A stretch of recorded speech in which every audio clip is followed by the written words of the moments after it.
The guy running, volate. The guy run, my friend, but they're gonna catch him. You see that, my friend? They're gonna go get him. They're gonna go get him, my friend. Look. Oh, shit. What's up, fam? It's your boy Demuir here, purveyor of all sounds underground. Thank you for joining me on this YouTube Tuesday. Today we're going to be discussing a producer tip regarding the handling of bass-heavy frequencies and samples, which was a fallout of a suggestion from another subscriber who just wanted to know how I would go about handling those in addition to ensuring kicks cut through. So we're going to get right into it with very practical tips that you can actually begin and start on today to improve your skill in this area. So don't forget, before we get into this, to subscribe, hit like, and of course comment. And through your comments and activity, we are able to come up with even more creative ideas on future videos. Okay, so why don't we get into things right now? The best way to control super low bass frequencies when they are contained in samples is to be absolutely certain of, a pure diagnostic of the issue at hand. So what I use here is what is by a company called Melda, and it's a multi-band analyzer. And let me just solo this out. So this is the actual bass, super low bass sample frequency that we got popping here.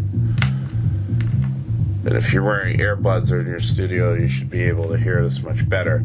And what we're looking at here is the bass frequency, which is in black. You see that occupying that space nicely. And I know, okay, so the bass frequency is dominating between 50 and up to 500 hertz when you consider the harmonics added. And the red band here is the kick track.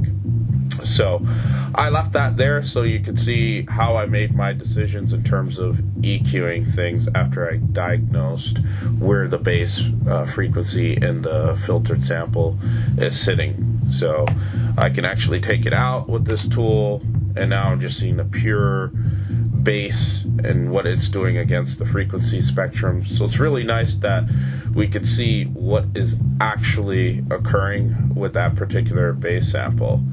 And then what this allows me to do is to determine, if you go back to our original video on, different techniques to have your kick cut through, there's a plugin that I use called Track Spacer.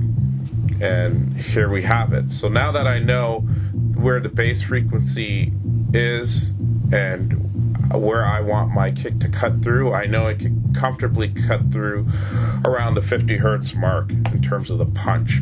And that's exactly what it's doing here. So why don't we give it a listen? Here's the kick. And it's nice and clear. You can see the kick popping off here. And then this is the high-end part of the frequency. So, when you're in a club listening to this, it just sounds like everything is in its right place where it should be. And it doesn't matter what else is going on. I know through Track Spacer, I'm protecting this low-end frequency. I know the bass frequency in the black here is completely out of the way because I can actually see it. Nothing beats, what your ears are telling you, but it's also good when you're diagnosing an issue to see what's actually going on. So when I heard this in a club, Local Dice and Marco Carolla were playing it, and I never really heard it on a finely tuned system, and it was at Space Miami recently, and it just went off proper. Everything. I know where this open sample is. It's the same sample, I'll solo it out, but it's filtered at this point.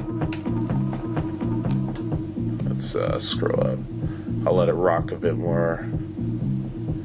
Actually, I'll get an open part here.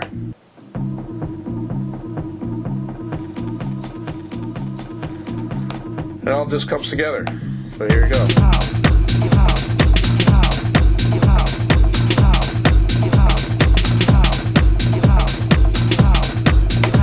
So there you have it.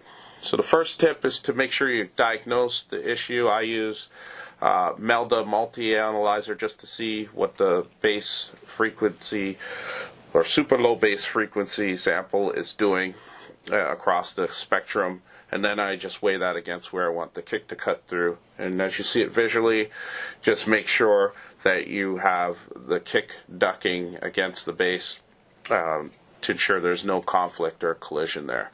And then lastly, just rely on your ears. Make sure you can hear everything clearly. Are things popping off the right way that you want it? So there you have it. That is the producer tip for this YouTube Tuesday, how to manage super low bass frequencies in your tracks. Peace. Wow.